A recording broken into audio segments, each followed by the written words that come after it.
India में और मंत्रालय तक भी अपनी बात बहुत अच्छे सीआरपी लोगों की जो अपनी तकलीफ है रिटायर पर्सन की वो आगे पहुंचाते रहते हैं। उनसे गुजारिश है दो शब्द।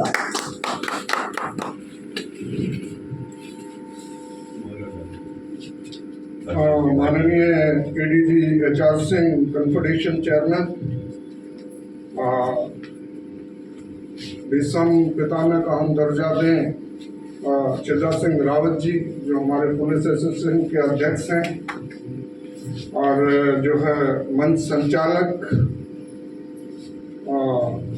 और जो अभी हाल में जो रिटायर्ड हुए हैं हमारे भागीरथ सिंह जी, तो आपकी जाबाजी को भी हम सैल्यूट करते हैं। और वेदभूषण सर जो चले गए, रावत सर, और हाँ वाजिद अली सर आज आपके बीच में बॉर्डर गार्डिंग फोर्स के डीआईजी मौजूद, हमारे यशपाल अली हैं, चौधरी साहब हैं, और जो है दिलावर सिंह जी बड़े दिल वाले मौजूद हैं, और कृष्ण कुमार जी, और जो है जितने भी जो हमारे सोनीपत के अध्यक्ष हैं, कलराम जी हैं, विशन जी हैं, और बहुत सारे मीडिया के लोग हैं, और साथ में वीरांगनाएं, और सबको जो है रणवीर सिंह का सैल्यूट और सलाम। आज यहाँ पे न्याय के मंच पे आप बैठे हैं। कुछ बातें हैं कि जैसे अभी हमारा एक ग्वालियर में एक पैरामिलिट्री का, हम लोग सभी एक ही जैसे हैं, जो पुलिस, और हम तो इसको दिल्ली पुलिस को भी पैरामिलिट्री नहीं लेंगे, बिकॉज ये भी गृह मंत्रालय के अंडर में आती है। आपको भी पीछे राशन मनी लागू हुआ तो बड़ी बात है।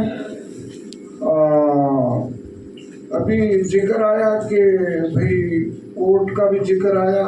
अभी हमारा एक हिस्टोरिकल डिसीजन हुआ 11 जनवरी इस साल के पैरामिलिट्री के जो सिपाही हैं, सिपाही में सभी आईजी डीआईजी सब आ गए सिपाही, तो उनको जो है दिल्ली हाई कोर्ट ने एक डिसीजन दिया कि ये फर्स्ट ऑफ लाइन डिफेंस है, arm forces of the union, इनको जो है पुरानी पेंशन बहाली की जाए।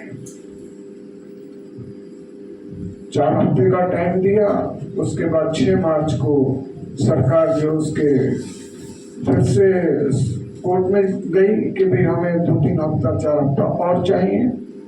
हम यहाँ से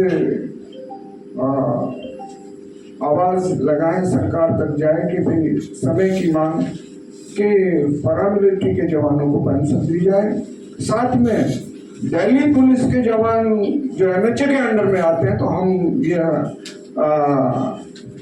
अपील करते हैं कि दिल्ली पुलिस के, आपको मालूम है कि जब डीसीपी और एसीपी का जो बिस्तर थाने में लगा रहता है, 24 घंटे जवान ड्यूटी करते हैं।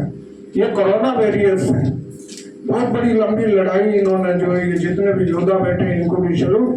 आपने 2 कोरोना की लड़ाई लड़ी, आज हमारे बीच में मौजूद। तो दिल्ली पुलिस का आपको ताजुब होगा कि एएसआई साहब थे जिन्होंने 1100 डेड बॉडी को जो है, जब उनके रिश्तेदार और यारे प्यारे भी इधर उधर चले गए, तो दिल्ली पुलिस के सिपाहियों ने कोरोना के काल में बहुत बड़ा काम किया। हम उनकी जाबाजी को सैल्यूट करते हैं। तो हम चाहेंगे कि उनको हार्ट से पलांस मिले, बहुत जरूरी है, कितनी हार्ड ड्यूटी कर रहे हैं, और उनको पेंशन बिल्कुल मिले। ये आवाज यहाँ से सुप्रीम कोर्ट के सामने से और लॉ इंस्टीट्यूट से सरकार तक जाए। सर, दूसरा जो है, हम ज़्यादा ना कहते हुए, अभी हमारा एक ग्वालियर में जो है 22 मई को पैरामिलिट्री सेमिनार हुआ, जिसमें केरला से कश्मीर तक के लोग आए, और पिछले 8 साल से हम लड़ाई लड़ रहे हैं। उसमें चिल्ला सिंह रावत और दिलावर सिंह हमारे साथ मौजूद हैं, जिन्होंने हमारी लड़ाई में एक बड़ी भागीदारी निभाई। कॉन्स्टिट्यूशन क्लब में भी आपका भाषण बहुत वायरल हुआ था। और तो एक फैसला हुआ कि भाई सरकार 31 अक्टूबर यानी कि सरदार पटेल का जन्मदिन होता है। ये बैठे हुए सरदार पटेल की फौज का ही इन्होंने फौजे तौर कई डेपुटेशन कई जगह रहे हैं, हमारे सब बैठे हुए 64 में ये अपॉइंटमेंट हुए थे, तो इनको भी जो है सेहत को भी हम सलाम करते हैं। तो डिसीजन हुआ कि 31 अक्टूबर तक सरकार ने अगर पैरामिलिट्री की बात से मांगे जनमन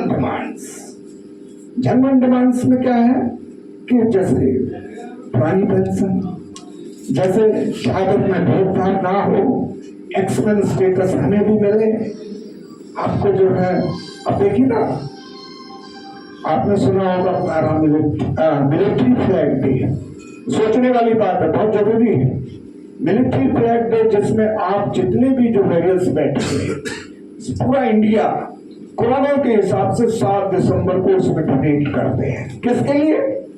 भारतीय सेना, जो हमारे बड़े भाई हैं, उनके परिवारों के पुनर्वास, उनकी शिक्षा दीक्षा, और जो अपंग हो जाते हैं ऑपरेशन में, वो पैसा उनकी भलाई में काम आता है। तो सवाल ये है कि क्या पैरामिलिट्री आर्मी विदाउट फ्लैग? भाई प्रधानमंत्री जी से लेके माननीय गृह मंत्री जी से लेके सभी लोग तो हमारी सलामी लेते हैं, किसकी? उस झंडे की। तो हम ये मांग करते हैं कि हमारे लिए भी पैरामिलिट्री फ्लैग डे, अर्ध सेना झंडा दिवस होना चाहिए। आप बोलेंगे कि भाई पैरामिलिट्री को आप लेके बैठ के, नहीं, ये बहुत जरूरी है, क्योंकि हम भर्तीधारी साथ साथ हैं। वो चले गए हमारे सैन्य एसीपी। 15 मई को हमने 2018 में संसद मार्च किया, जबरदस्त। 15 मई का मतलब बहुत गर्मी, आज तो पता नहीं ये शिमला हो गया, और लाठियां भांजी गई, और सबसे पहले लाठियां चलाई जो साहब हमारे एसीपी अभी चले गए, उनको याद हो। तो खैर, वो उन्होंने अपनी जिम्मेदारी निभाई। कहने का मतलब है कि हम अगर सरकार ने 31 अक्टूबर तक नहीं मानी, तो हम पैरामिलिट्री के जो चौकीदार हैं, जो सरहदों के वास्तविक चौकीदार भी ये सबके जवान हैं। सेना तो 50 किलोमीटर पीछे है ना, हमारे बड़े भाई। बॉर्डर की रक्षा जो है बीएसएफ के जवान करें, जो मात्र 4 घंटे सोते हैं रात को। मानसिक तनाव होगा, नहीं तो क्या होगा? घर से हजारों किलोमीटर दूर, सारा हद पे घर है। ओके, तो हमने अल्टीमेटम दिया है कल ही माननीय प्रधानमंत्री कार्यालय को कि यस, हम जो है 14 फरवरी 2024 पुलवामा डे कि हम शांतिपूर्ण संघर्ष शुरू करेंगे। और डीआईजी साहब बोले कि भाई सड़क पे आना होगा। वाजिद अली सर बैठे हुए हैं, उन्होंने कहा भी सड़क से आंदोलन करना पड़ेगा, स्ट्राइक नहीं। तो बिल्कुल, तो हम एक बार फिर से आएंगे, और हम ये मांग करते हैं यहाँ से कि दिल्ली पुलिस के जवान जो 24 घंटे कई कई दिन हो जाते हैं, उनको भी एक बार फिर से याद दिलाएं सरकार को, क्योंकि वो एमएचए के अंडर में, वो भी जो है दिल्ली पुलिस की फौज जो है, गृह मंत्रालय अमित शाह जी की फौज है, और इनको पेंशन और ये सारी सुविधाएं मिले। एक दिल्ली पुलिस का एक बहुत बड़ा डिसीजन मिला, मैं याद दिला के फिर मैं अपनी बात को विराम दूंगा कि 2 मई 2022 को आपको भी याद है, याद फिर दिला देते हैं कि एक ऑर्डर हुआ है कि मरणोपरांत जब यमराज का बुलावा आए, तो आपके जो अपने बेटों को जरूर बता के रखिएगा, अपने जिस कंसर्न डीसीपी, जिस डिस्ट्रिक्ट में आप रह रहे हैं, उनका जरूर टेलीफोन नंबर रखें, ताकि आप उनको बताएं कि भाई मेरे पिताजी या जो भी हैं उनकी डेथ हो गई है, तो वो मरणोपरांत कमिश्नर दिल्ली पुलिस की तरफ से आपको सम्मान के तौर पर रैत दी जाएगी।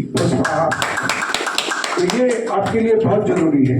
ऐसे ही पैरामिलिट्री के जो हमारे साहिबान बैठे हैं, कोई भी अपर एंड से लेके नीचे तक, सबसे पहले बीएसएफ के डीजी ने ये ऐलान किया था कि भाई हमारे जो जाबान, जो शहीद बाद में जब रिटायरमेंट के बाद में आते हैं, तो उनको जो है मरणोपरांत जो है इस तरह का पुष्पहार सलामी दी जाएगी।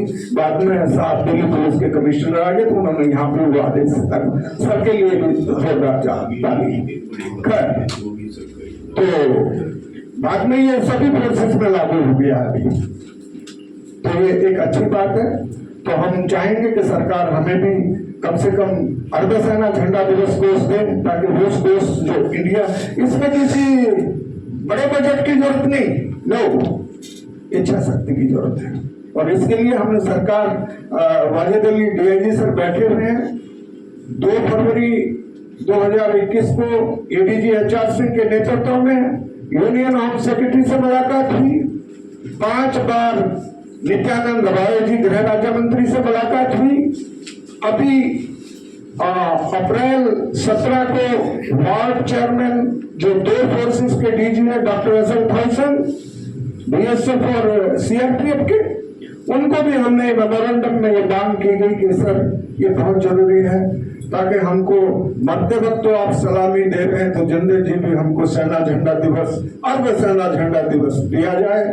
और मैं लास्ट में शिदा सिंह रावत, आपकी पूरी टीम और जनरल सेक्रेटरी साहब जो अभी नवनियुक्त हैं, उनको भी हम बहुत बधाई देते हैं। थैंक यू मुझे समय देने के लिए।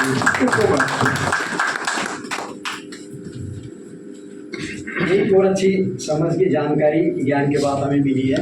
हम अब तक दिल्ली पुलिस में हमने जो सेवा की थी, हमें नई जानकारी ये मिली है कि हम अपनी समस्याएं तो बार बार देख रहे हैं, कह रहे हैं, बोल रहे हैं कि दिल्ली